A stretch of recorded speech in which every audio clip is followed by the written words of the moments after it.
And I'm John. And we're the geezers on the go. Go, go, go.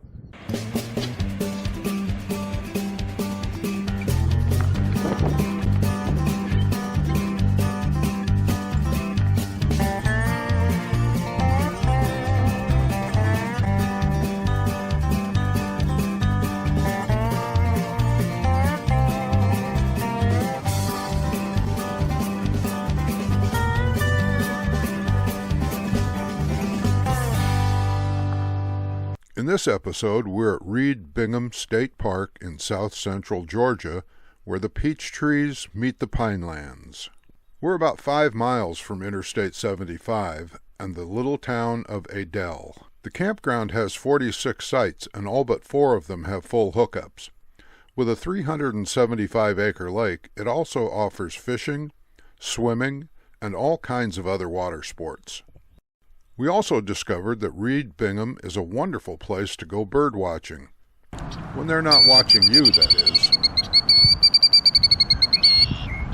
We'll take you out to lunch on a secluded little island, and then to a local winery for a liquid lunch. And finally, we'll top that off with a nice walk in the woods, checking out a beautiful boardwalk trail through the swamp.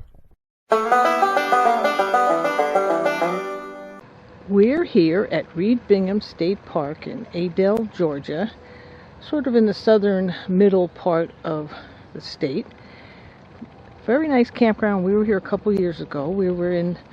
There's 2 loops here with around 20 sites, 20 plus sites in each one. And in the past year, we were in the loop 1. They renovated it and made it all full hookups. So both loops now have full hookups except for maybe 2 or 3 sites. We're on this end site, not one of the best ones, but we was like a last minute decision to come here. But pretty good size. We have a lot of grass space here, and we're looking out into a sort of open area. There's a pull through on either side, but lots of space. And just beyond those azaleas, there's a mini golf and a playground. And they just renovated the bathroom over here too. And the laundry room is just that back door right over there, so it'll be quick and easy to go to the bathroom. John's again checking his stocks. Yeah, doing our taxes. Right. I think, well, we're not too late yet for taxes. It's still the end of March. We'll take a quick walk around the campground and see what we can see. As you come into the park, you come in that road there, and I said it branches out into 2 loops. This is loop 1. And loop 2 is over on that side. And it looks like it says camping loop 1 has 22 sites and camping loop 2 has 23 to 46. I guess another 23. So, but one nice perk also about this park I didn't mention is it has cable TV. So in addition to the full hookups, you also get some extra TV channels that you don't have to worry about streaming or Wi-Fi or whatever. So that's a nice extra. The sites are pretty good size. There's quite a few pull-throughs and lots of big trees, and they give you pretty much space so that you don't feel like you're cramped in. One of the last state parks we were in, I felt like everybody was on top of each other. But that's number 2. This site over here, where we were in the last time we were here. And let's take a little more walk around, see what else we can see. Also found out, I didn't realize we were so close to Interstate 75, so we had quite a few people come in for one night. Like these 3 sites all along the outer edge here, 4, 5, and whatever the next one is. We're number 6, we're on this side. They only stayed for the one night and left. Laundry is not always my favorite thing, but we're kind of lucky, so we're here. And the laundry is right over here, so I can just walk. I've got going to pick up some of my stuff in the dryer right now. But it's only 1 washer and 1 dryer. I'll show you. Let me open the door here, so hang on. Yeah, one washer, 1 dryer. One of the best things about this, 75 cents.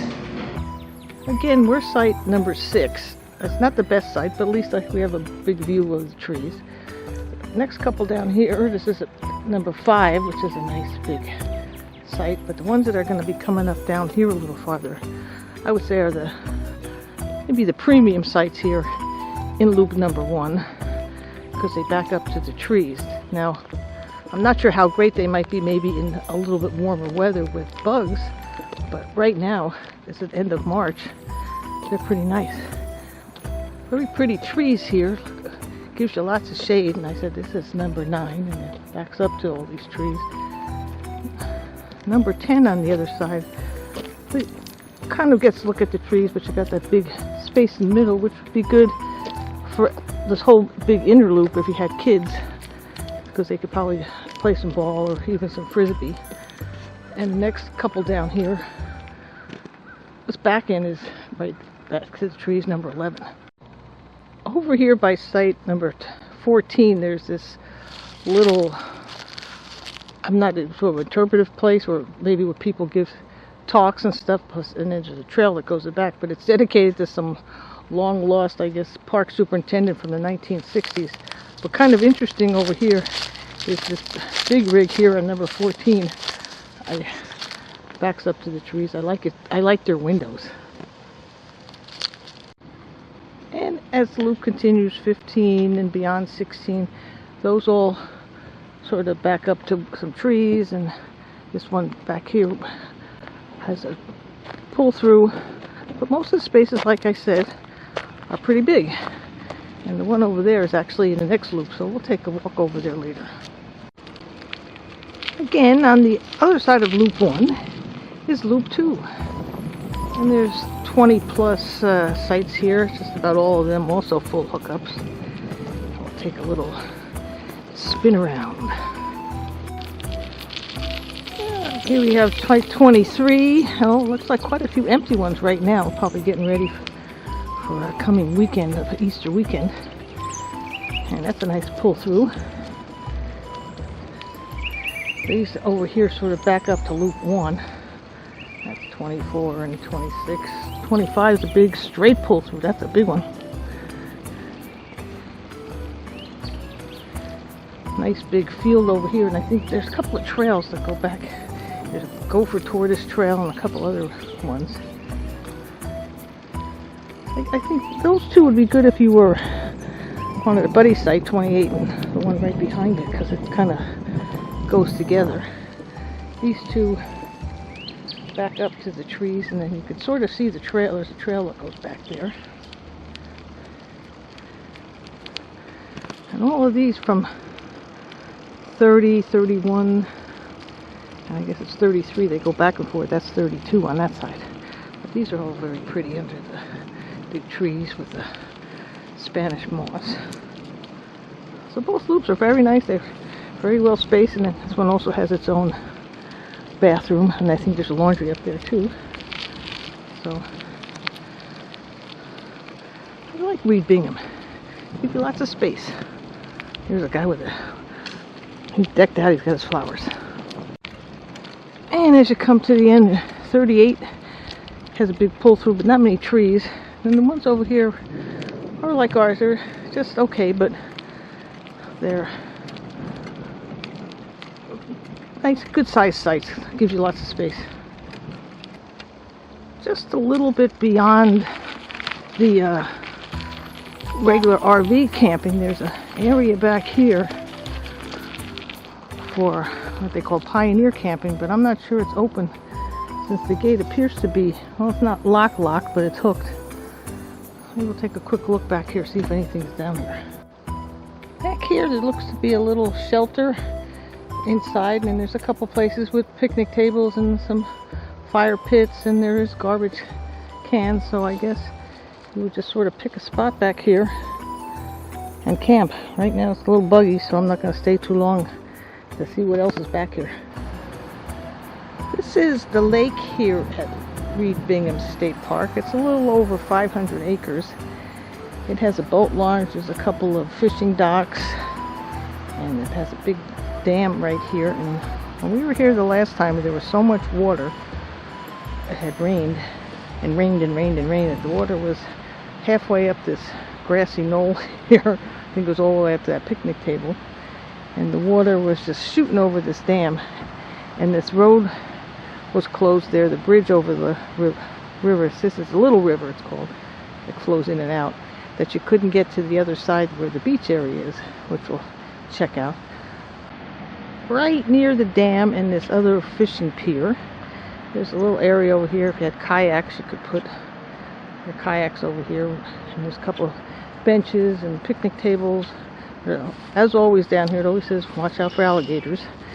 And there is a nice boat launch over here, and quite a bit of parking on the road here, and nice little dock, so after you put your boat in, you could hook it up, and you probably could just go fishing from there too. I'm going to take a walk out on this dock. If I remember when we were here a couple years ago when it had all that rain, that the dock, this was closed because it was partially underwater, but now it looks like it's nice and open. You could tie your boat up right here and head out onto the lake. A little cloudy today, but still wouldn't be a bad day for go fishing.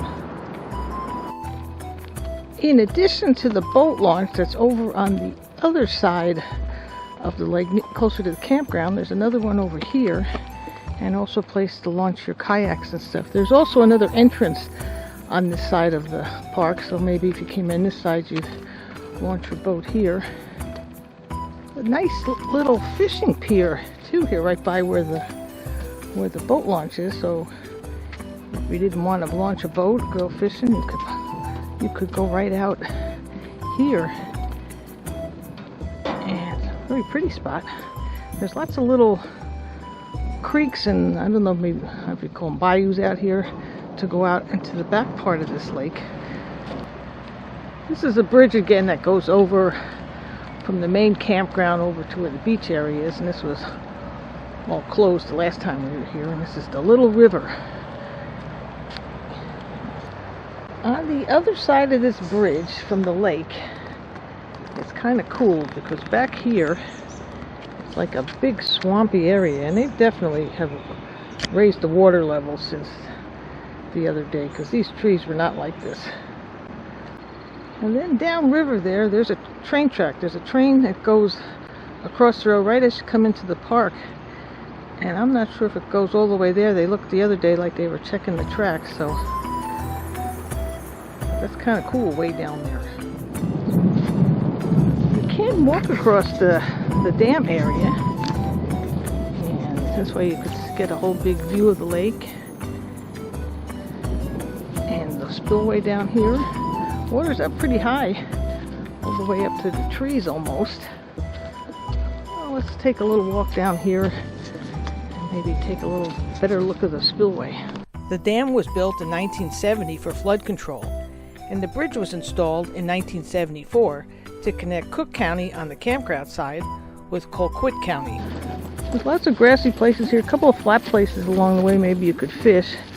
And they do still advise of alligators. I haven't seen any yet, but one of the guys that I've met fishing, he says in a little warmer weather you can see them sitting up on the on the banks here. So just have to be aware of your surroundings. It's Easter Sunday here at Reed Bingham, and I wore my Eastery color egg shirt. Yeah, and it's quickly becoming one of our favorite Georgia state parks, huh, Jill? Right, yeah. We were here a couple years ago, right before COVID hit the fan, and we kind of liked it then, but we had to leave quickly. But we found now it's such a beautiful park. They made it that all the sites are full hookups. It's a nice lake. And last time we were here, remember, it was the lake was so high right. You couldn't get across the bridge to the other side of the lake. Yeah, where they have a really nice beach and a really nice area for picnicking. We went out on a little island and had lunch. And yeah, had a good time. There's not a lot around here. No. There's a lot to do in the park, though, thankfully. You know, it's got a beautiful, what is it, about a 250 acre lake? I think it's over 300. Over 300 acre lake. And for boating. A lot of boats, and you know, when a little bit warmer weather, I'm sure there's a lot of swimmers. Yeah, and the paddlers. kayakers, and and there's quite a few trails all around the park too. You can ride your bike or just walk, and they also have mini golf. Mini golf, yeah. So there's a lot to do in the park. There's not a lot to do outside the park here. Yeah. You can go into Moultrie, but there's not much there, right? Or either in Adel, which is the name of the town here. There's a little winery not that far and a nice restaurant right outside the park. Yeah, the Catfish House, right? Yeah. But we found it's a good stop-off point for a lot of people because we're only about 5-6 miles from Interstate 75. Yeah, it's a real melting pot. You'll see a lot of license plates. Where have you seen people from here? California. A lot of people from Florida, but you know, some mid-states. I saw some Wisconsin. Yeah, it was kind of interesting. It was kind of interesting because we're headed south to get out of the cold weather up north, and we're meeting a lot of people from Florida headed north to get out of the hot weather in Florida. So it's a great little, this is where we meet. Yeah, so it's a great little spot to come, and we highly recommend it. Reed Bingham is renowned for its many types of wildlife, but on this trip, its birds took center stage. Just listen to this angry little bird protecting her nest.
We made it to the other side of the lake from the campground. There's a little boat launch there with some kayaks, and there's some picnic tables here, and there's a little bridge that goes to the little island there. John's already out there. Now this is cool, going across this bridge to this little island. And it's a beautiful day today finally. So let's go have some lunch. Just wanted to show you we were having some nice lunch today here, right John? Say hello. Well, he's having Hello, yes, we're having a wonderful lunch and my mouth's full of potato chips, and this is what we're looking at out there. Straight across on the other side is where the campground is. You really can't see it through the trees, but that's about where we are, and we're gonna have a nice lunch. Well, we're going into Horse Creek Winery now. There's some of their vineyards. They've got others off on the other side. Give that Chardonnay a taste there, Jill. Tastes like oaky Chardonnay. This is a Cabernet Sauvignon.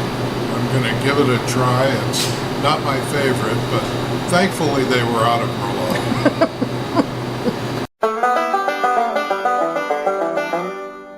This area is called the Coastal Plains Nature Trails, and it goes back here into the woods and trees and Spanish moss. So we're going to take a quick walk down here. There's supposed to be a lot of kind of a turtle or tortoise, I guess called a gopher tortoise, and they have some other trails named after it. And if you see one, you're supposed to just leave them alone and maybe report that you saw it. And this gives you a little map of where we're going. And this one's called the Little River Trail. So I like these little stone things that they have to get you to the entrance of the trail. As we start our journey here, it looks like you could either walk it or it's pretty flat and hard packed, so if you had a bicycle, you also probably could come back here and check out the scenery.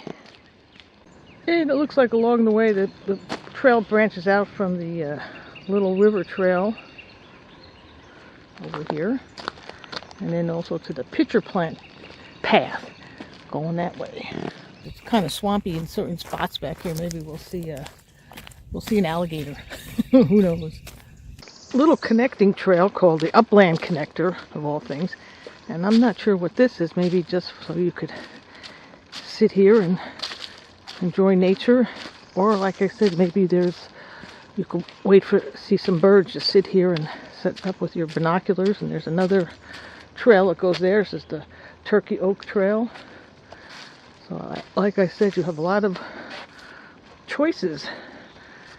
I'm continuing on the little river trail, and it looks like a cool little bridge to cross over here, probably over the parts of the little branches of the river. Well, I've come to a fork in the road, or to the bridge. So, which way to go? The road less traveled, which I'm not sure which one that is, but we're going to go to the left. It looks like my left-hand turn just stops out here. Just to give you a little reference, that to the end of this walkway to where it stops here at the far end of the, I think it's far end of the lake. It's about a half a mile walk, which isn't not too bad, and it's an easy walk. So we've enjoyed our stay here at Reed Bingham State Park in Adel, Georgia, but we have to go and start some new adventures tomorrow. It'll be April 1st, and like John likes to say, we'll see you down the road.